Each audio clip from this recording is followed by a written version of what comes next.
guztioi eta ongi etorri.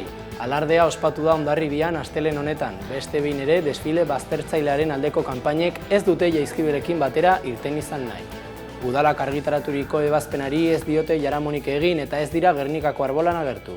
Jaizkibel konpainiako kideek alarde publiko parekide eta bakarra antolatzearen aldeko aldarriak luzatu dute.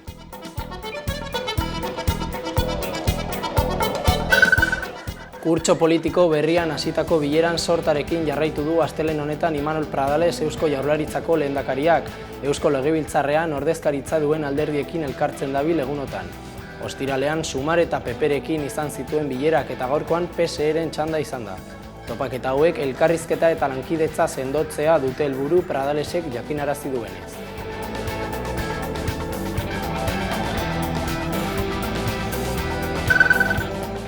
Indarkeria matxistari dagokionez, Nafarroako auzitegiak 5 urteko kartzela zigorra ezarri dio 53 urteko gizonezko bati 2024an bere emaztea hiltzen saiatzeagatik.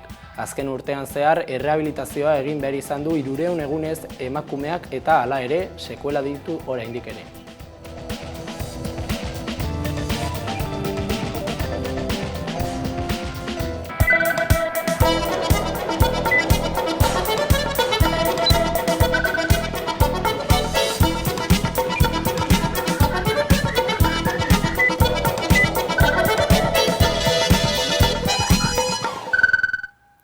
Astelehen honetan alardea ospatu dute Hondarribian, aurtengoan ere alarde baztertzaileko kideek ez dute eguna Jaizkibel konpainiarekin partekatu nahi izan eta ez dira Gernikako arbolara gerturatu. Bertan izan da gure berri emaile Udane Arbeo.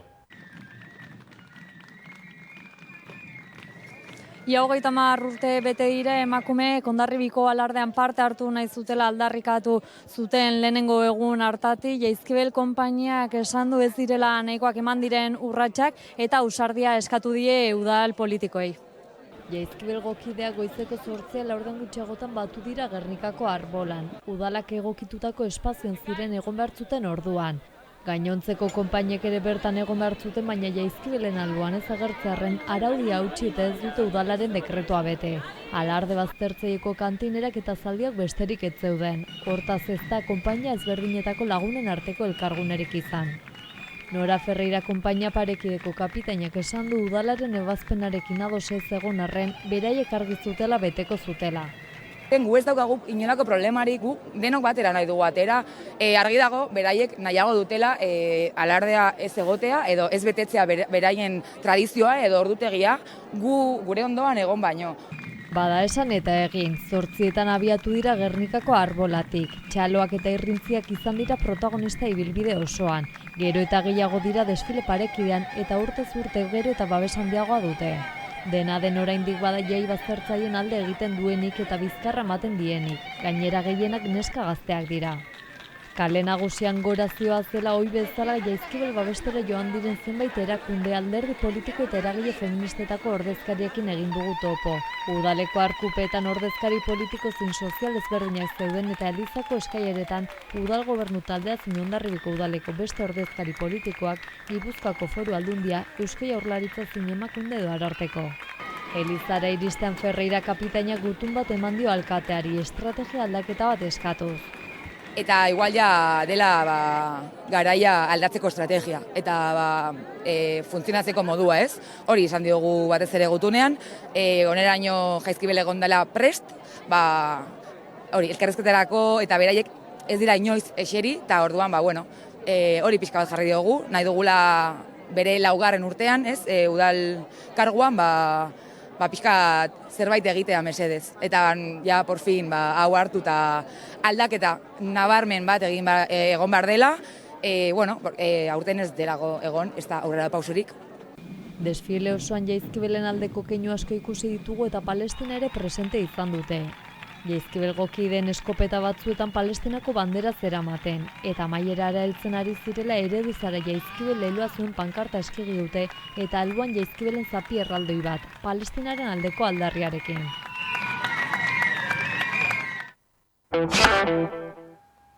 Larunbat honetan ospatu dute Iruñean Laba elkartearen irekiera azken hilabeteotan gauzaturiko berrikuntzen ostean.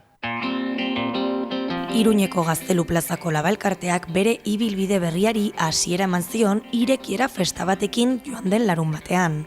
6 hilabetez, eraberritze sakona egiteko itxita egon ondoren. Windsor taberna zaharrarekin instalazioak handitu eta berritu ditu. Dozenaka lagunek musikaz, kulturaz eta gastronomiaz disfrutatu zuten egunean zehar. Broken Brothers Brass Banden kale jirak Aldezarreko kaleak zeharkatu zituen. Amets Arangurenek, Flakok, Idoia Tapiak eta Oier Zunigak kantu egin zuten. Inaugurazio ekitaldiaren ostean DJ Barbarie, Bazkaria, Denboraren kapsula eta drag showa egon zen Aizemin eta Posidoia Ozeanikaren eskutik. Lokal berrituak 185 metro karratu ditu eta asteartetik igandera irekita egonen da. Berrikuntzen artean listening taberna bat egonen da, taldean soinu esperientziaz gozatzeko pentsatua. Elkarteko kideek diotenez etapa berri honekin Laba euskarazko kultura sortzeko eta zabaltzeko topagune gisa sendotuko da. Herritar guztiei irekia eta urtean zehar programazio egonkorra duena. Parte hartze zabalarekin eta giro bikainarekin, Labalkartea Iruñean erreferente kultural bihurtzeko indarrez datorrela baieztatu zuen jardunaldiak.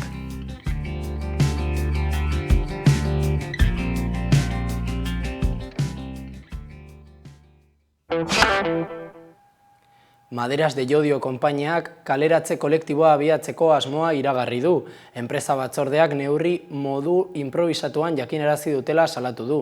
Astearte honetan bilera izango dute zuzendaritzarekin.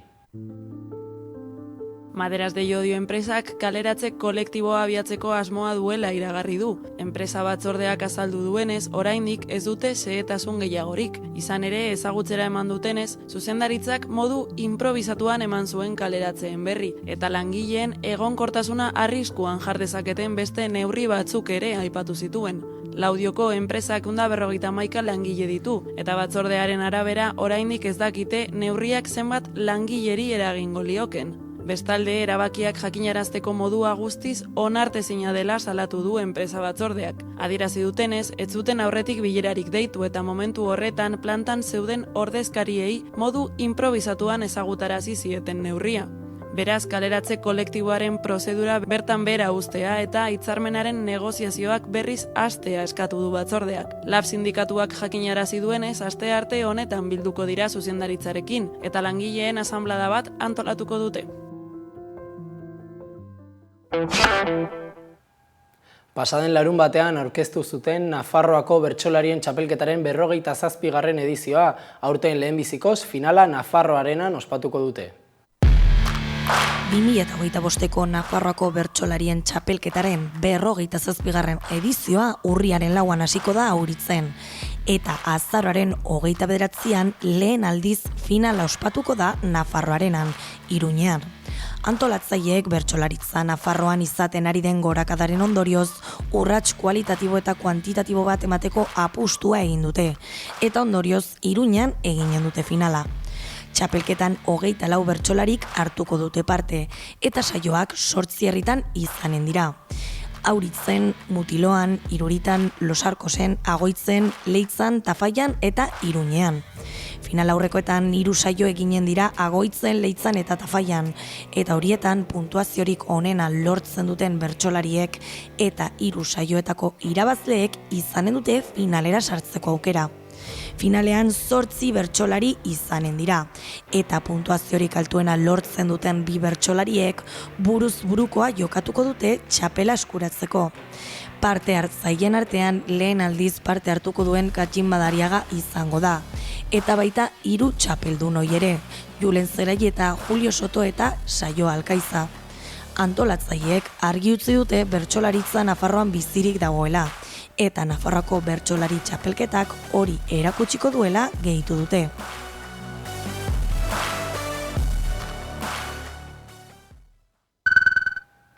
Zinema Euskaraz programaren azken estreinaldia iritsi da Araba, Bizkai eta Gipuzkoako aretoetara. Sari nagusia Ziztu bizian filma euskara bikoiztutako pelikula alemaniar honek abentura eta emozioa uztartzen ditu. Lehiatzea nire ametsa da. Pilotu gazte eta liluragarria panpatean agertu da eta sari nagusio fantaztora jarri du. Publikoa erotu dira!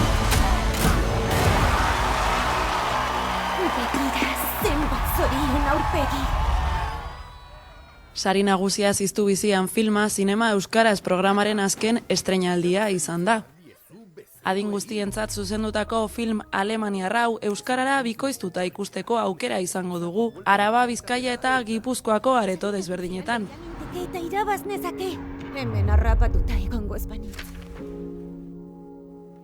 Zine Euskadik sustatutako Zinema Euskaraz programaren barruan aurten ikusiko dugun 8. filma da. Eusko Jaurlaritzako Kultura eta Hizkuntza Politika Sailak bultzatutako programa hau Euskal Herritarrei euskaraz bikoiztutako filmak helarazteaz arduratzen da.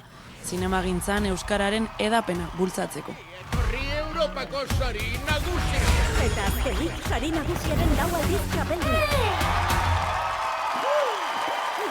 Pelikulan protagonistak Europako sari nagusian parte hartzea du amets. Berak eta bere aitak nekez bizirauten duen jolas parke bat kudeatzen dute. Ustekabean bere ametsa errealitate bihurtzen da. Gainberan dagoen jolas parkea lasterketa zirkuitu bihurtzen da. Bitartean protagonistak lasterketaren aurkako sabotaje plan bat aurkituko du. Lortuko aldu lehiaketa salbatzea eta jolas parkea iztea saiestea? Eta orai, nire sabotajea. Sari nagusia salbatuko dugu garaipena ikustezake. Eta festa! Zoragarri! Hau! Artagrilla! Munduak inoiz ikusi dituen lasterketari pasati eta eroenak dira. Tipo hau loko del koko dago, ez da?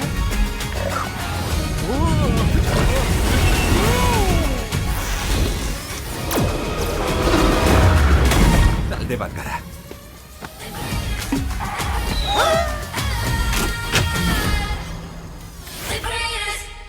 Idari bikainek ez dute laguntzarik behar. Laguntzarik nahi?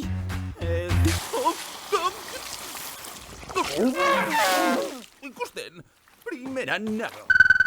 Aktualitate solasaldia bueltan da berriro ere, denboraldi berriari hasiera emateko Peio Reparaz, Zetak taldeko abeslariarekin hizketan izan da Hamaika Telebista.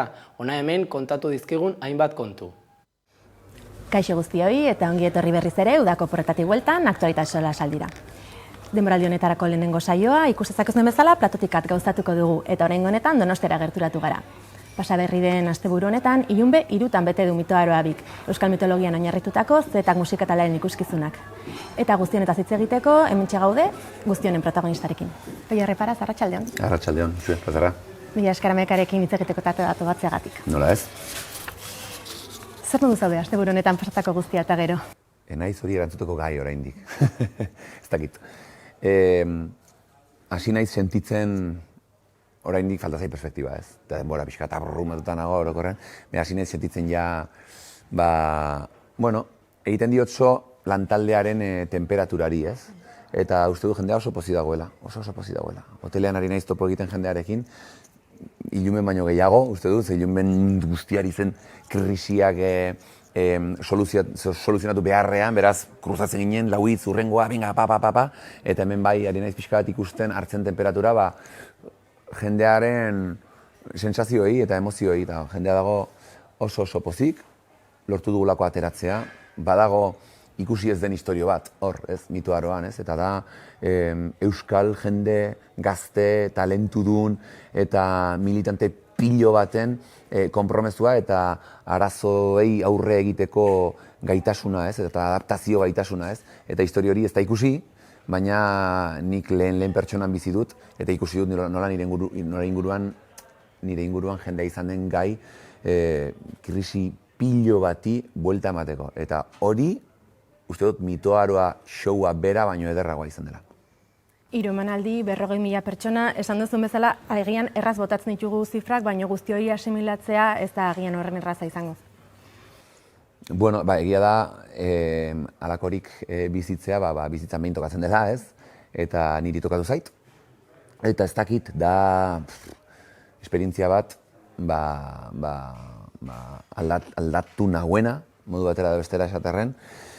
Eta, bueno, beti ere kontraesanekin bizitzen ari garen honetan, dakartzana hausnarketa asko, gustatzen zaizkidan gauza batzuk eta gorroto ditudan beste batzuk ere. Ze azkenean horrelako movida batean sartzea erabakitzen dugun unetik badakigu hainbat gauza, gustoko ez ditugun hainbat gauza ere bizi behar izango ditugula. Baina hori da zetak, hori da, arrisku hartzeko dugun grin hori ere maite dugu, eta azkenean horrekin behintzat harro nago. Ez dakit urteak pasata nola ikusiko dudan hau, ez? Baina momentu honetan behintzat lasai nago, ez hartzen ari garen erabakiekin, ze hori ikusiko dugu, ez? Urte batzutara nola zahartuko den, baina behintzat harro nago nola ari garen erabaki horiek hartzen. Uste dut ari garela zentzuz, maitasunez, hausnarketa askorekin, bilera kafkianoekin, dena arduraz erabakitzen saiatzen, eta alde hortatik horrek albidetuko digu behintzat, lasai egotea gauzak, hobe edo okerrago egiten ditugu, batzutan hobe, beste batzutan okerrago, baina behintzat lasai gaude horrekin. Munduko maitasun guztiaz, eta akatsak egiten baditugu ere, akatsak dira, saiatu gara horiek ondo egiten eta ikasten. Beraz, alde hortatik nahiko lasai nagoela esan dezaket. Lantaldea aipatu duzu ikuskizunaren prestaketan, okerraz bali manago 250 pertsonek hartu dute parte, hori uste dela zabaldu zenuten zifra. Nola gauzatzen da halako lantalde baten kudeak eta zauka erresa izan berri? Oso konplexua da, ez dakigu hau egiten. Ez dakigu, ez dugu ideirik. Nik uste dut aurrera atera dela 250 pertsona horiek duten konpromesuagatik. Nagusiki, ez? Lehenik eta behin, esan saiatzen garela, ez gara multinazional bat, ez gaude multinazional batekin. Hau da, proiektu musikal bat gara gu oinarrian, baina aukera izan dugun arren, ez dugu Warner, Sony edota Universalekin sinatu. Orduan, proiektu independentea da gurea, ez dugu egitura hori, atzetik. Orduan, ari gara modu batera da bestera sortzen, ez? Prozesu aurrera doan inean. Orduan, ez da erraz eta ez dakigu egiten. Orduan, hori ere maitasunez egiten den bezala, jendeak ere ulertzen ditu egin ditzakegun akats guztiak, ez. Beraz, zaila da eta denon artean ari gara. Zorionez, erregiduria talde bat sortu da, kolpetik hor, Elena, Doltza, Katrin, Urki, Xafan, alako batez denak inplikatu dira eguneko egunean, da izan da, proiektu bat, eurek atera dutena, kudeak eta hori atera dute, produzio arduraduna ere, guero, ezagita, jende asko hor inplikatuta, albidetu duena, movida aurrera ateratzen. Ez du gondo egin, inolaz ere, baina ari gara ikasten, utxineka. Ikuskizunari dagokionez, badago elementu bat, zuk aipatu zen duzuna, zetaken ibilbidean presente egon dena, baina aginez da oso ohikoa kontzertu guztian entzungailuekin egon izan du gara bertaratu garenok. Ez dakit erabaki hori izan den sormenarekin lotutako zerbait, alde teknikoarekin lotutako zerbait, ez dakit nundi datorren? Bueno,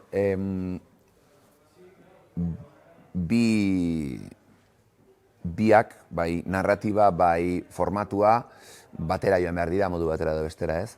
Orduan kaskoenak azalpen asko ditu. Horietako bat, bada argita garbi, ilunbeko hau askoz introspektiboagoa dela, serioagoa, politikoagoa askoz. Orduan, hausnarketa gehiago eskatzen du ilunbekoak. Horretarako, kaskoek, modu batera bestera, aislatzen zaituzte eta behartzen zaitu ere kaskoak zentratzen erabat obran ez. Galtzen duzu aldi berean hartu emana ingurukoekin, ez erabat, baina bai, handi batean. Orduan, alde batetik sakrifikatu, bestetik irabazten saiatzeko. Aldi berean, formatuari dagokionez, Iruñekotik esperientzia bezala asko aldentzen zen zerbait bilatu nahi nuen, eta kaskoek hori albidetzen ziaten. Eta gero dago, ilunbe sonorizatzea oso zaila dela. Eta akustika desastre hutsa dela han. Beraz, honek albidetu du, erabateko kalitate honaz gozatu alizate jendeak mitoaroa bi, gainera behar duelako, ulertu behar direlako testu guztiak, eta alde hortatik, nik uste dut oso pozik nagoela, eta denaren erabakiarekin esan nahi dut, eta denaren gainetik dagoela arriskua, eta hori zetaken parte dela, ez, arriskua. Eta zetak ondo ezagutzen duenak badaki, hori dela, esperientzia berriak bizitzeko grin hori ere, eta konfort zonalde hortatik irteteko autua dela zetakera hurbiltzea ere, aspektu askotan, ez? Eta kaskoekin hala izan da. Hizkuntzari dagokionez aldiz, aipatu zenuen mitoara bezalako ikuskizun bat, euskaraz soilik zela posible. Eta zentzu horretan ez dakit oraindik euskararekin espazioak okupatzea edo konkistatzea tokatzen zaigun. Bueno, nik uste dut Samamez betetzen badugu, ari garela euskal klase media ekiparatzen Europako beste klase mediei, pixka bat, ez? Orduan, zergatik, 60 paboko sarrera bat ordaintzeko prest dagoen jendea,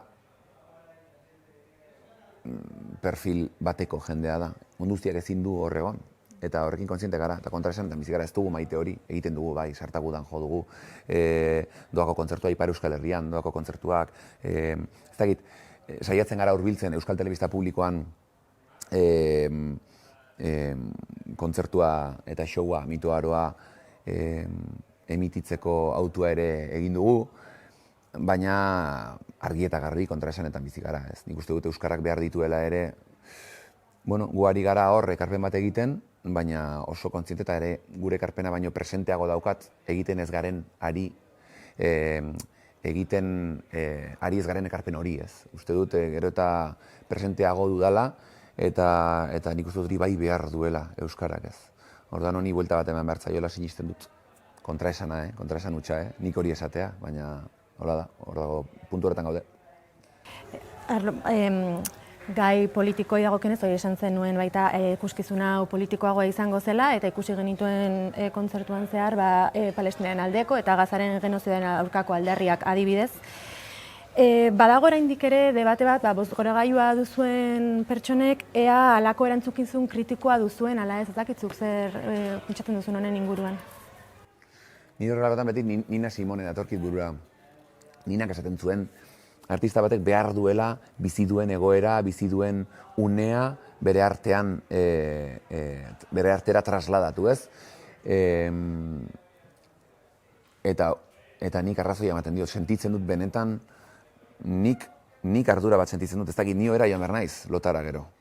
Orduan, gaur bertan, zagize komunikabideetan esan diate Radio Euskadi ditzen uste dut, entzuletako batek mezu bat bidali omen du, eta zoriondu nau, showagatik, baina ez zaiola gustatu politika eta politikarekin gure artea zikintzea dolako zerbait, ez?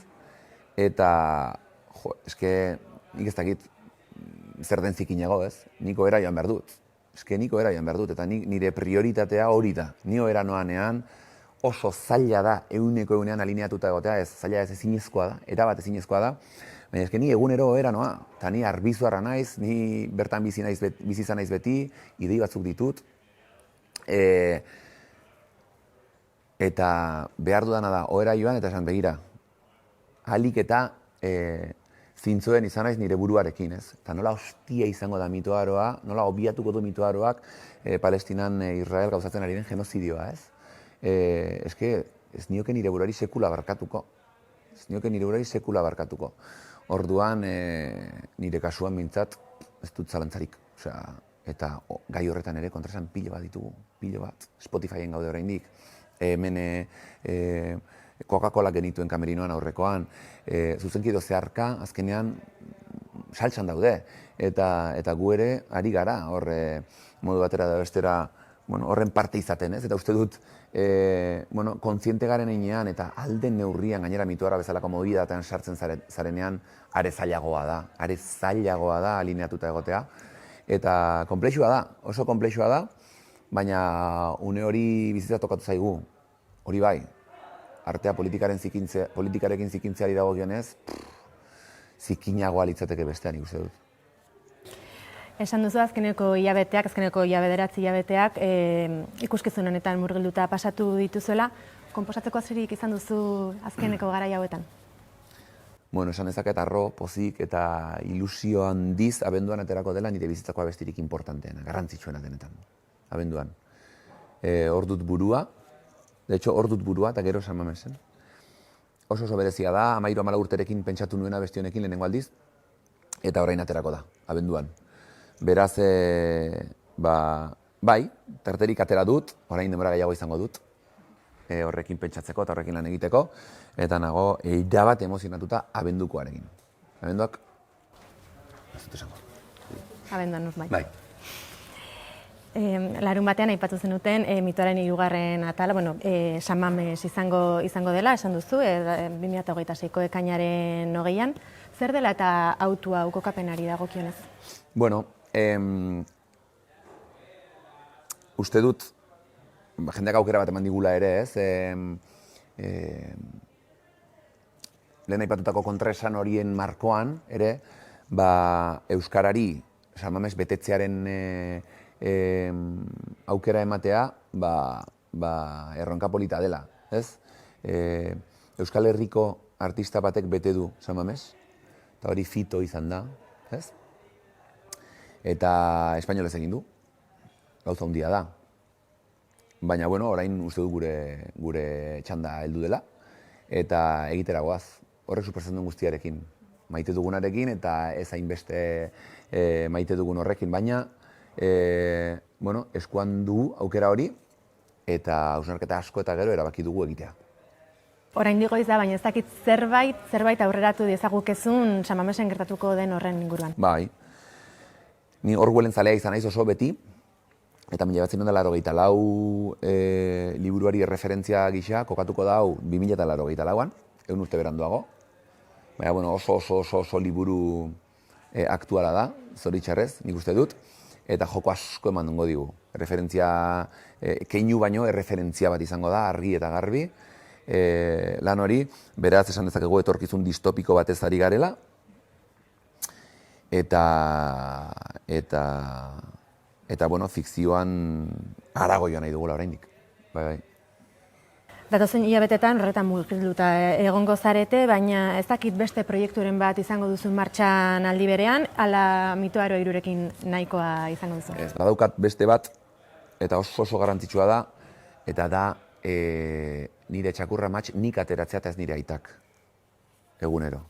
Beraz, hori ere egin nahi dut, behar dut egin, eta berak ere. Bai. Matxek eta aitak biek. 3 agian berko dut ere.